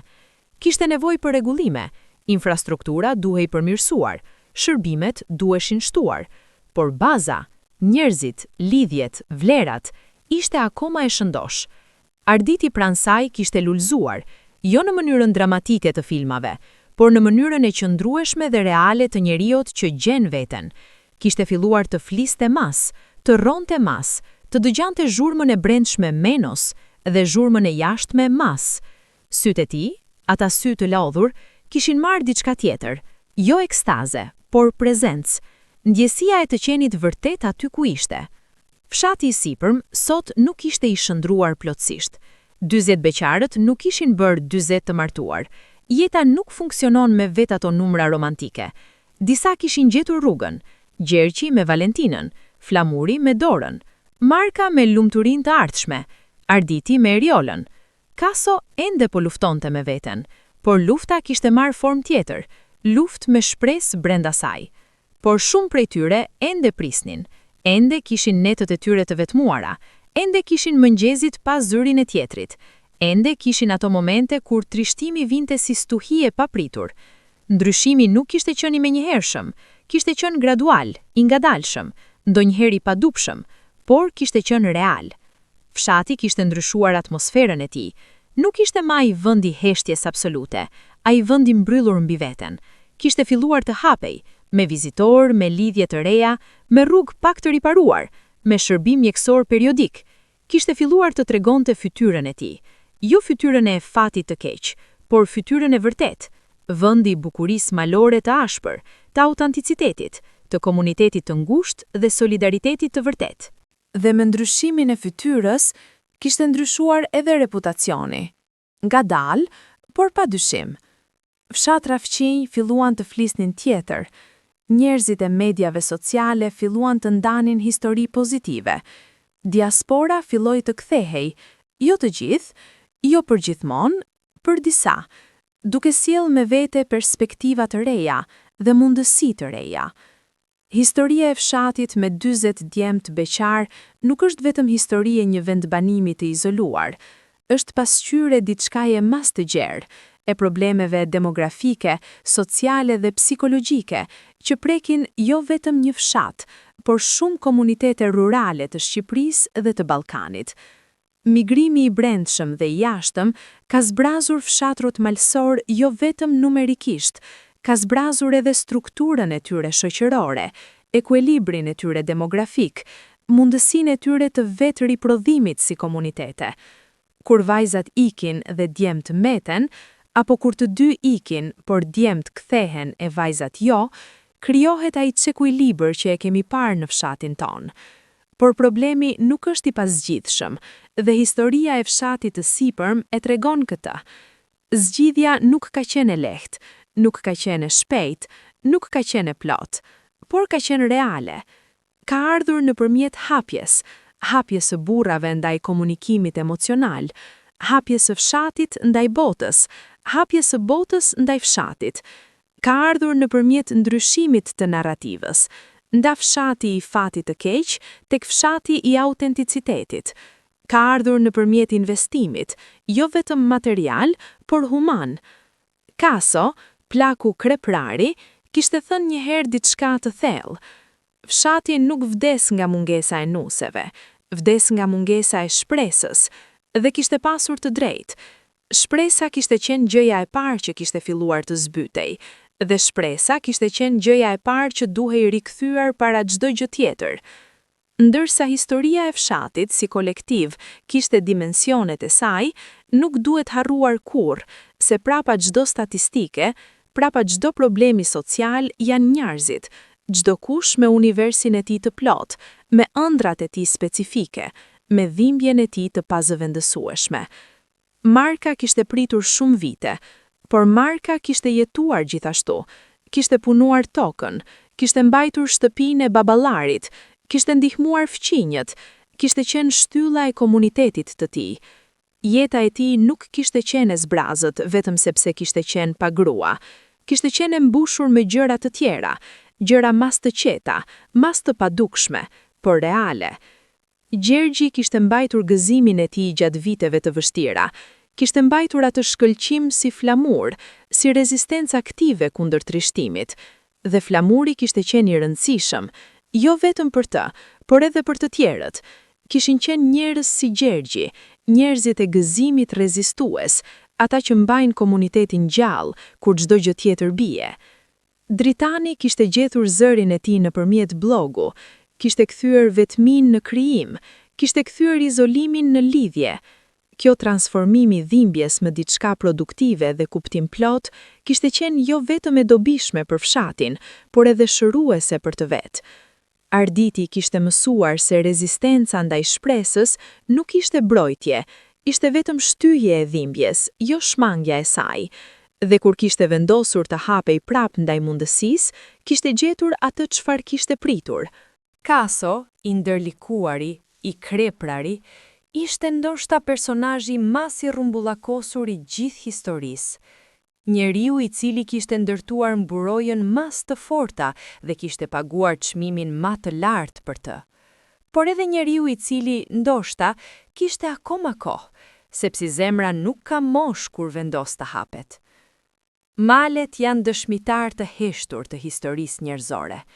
Ato kanë parë gjithçka, dasmat dhe varrimet, gëzimet dhe trishtamet, ardhjet dhe largimet. Ato nuk gjykojnë, nuk ndërhyjnë, nuk komentojnë, qëndrojnë aty, të mëdha, të qëndrueshme, indiferente ndaj shqetësimeve njerëzore dhe dëshmojnë. Fshati i sipërm, nën malet e tij, kishte parë nëpërmjet brezave situata të shumta, kishte parë lulëzim dhe zbehje, kishte parë shpresë dhe dëshpërim, kishte parë fillime dhe funde. Situata e 40 beqarve kishte qenë njëra nga ato epoka të vështira, epoka e zbehjes, e dëshpërimit, e ikjes graduale. Por historia nuk kishte mbaruar. Historitë e fshatrave malësor shqiptar janë histori të rezistencës, të asaj rezistence specifike malësore ndaj forcave që kërcënojnë komunitetin dhe identitetin. Kjo rezistencë nuk kishte qenë gjithmonë e mençur, nuk kishte qenë gjithmonë efektive. Ndonjëherë kishte qenë krenari i verbër, ndonjëherë kishte qenë mbyllje kontraproduktive, por kishte qenë e vërtet, e sinqert dhe e thellë. Dhe nëpërmjet atyre vuajtjeve, nëpërmjet atyre viteve të pritjes dhe dhimbjes, kishte dalë diçka e rëndësishme. Kishte dalë njohja se kur nuk ishte vonë të ndryshoje, njohja se hapja nuk ishte dobësi, njohja se fshati nuk ishte burg, ishte shtëpi, dhe shtëpia mund të mbetej shtëpi edhe nëse ndryshonte pak, edhe nëse sillte njerëz të rinj brenda, edhe nëse lejonte dritën e re të hynte. 40 djemt beqar, ata njerëz të vërtet me histori të vërteta, nuk ishin thjesht statistikë sociale. Ishin njerëz me zemra që rrahnin, me shpresa që nuk vdisnin kurrë plotësisht, me kapacitetin njerëzor universal për ta filluar prap, edhe nga fillimi më i vështirë. Dhe malet dëshmonin, si gjithmonë, me heshtjen e tyre të madhe dhe bujarinë e tyre të qetë, i mbanin ata të gjithë mbi shpatet e tyre, një lloj si kishin mbajtur prindrit dhe gjyshërit e tyre, një lloj si do të mbanin, me shpresë, fëmijët dhe niprit e tyre. Sepse kjo ishte histori e jetës, jo e përfundimit, e vazhdimit, dhe vazhdimi gjithmonë kishte mundësinë e diçkaje tjetër, diçkaje tjetër, diçkaje tjetër.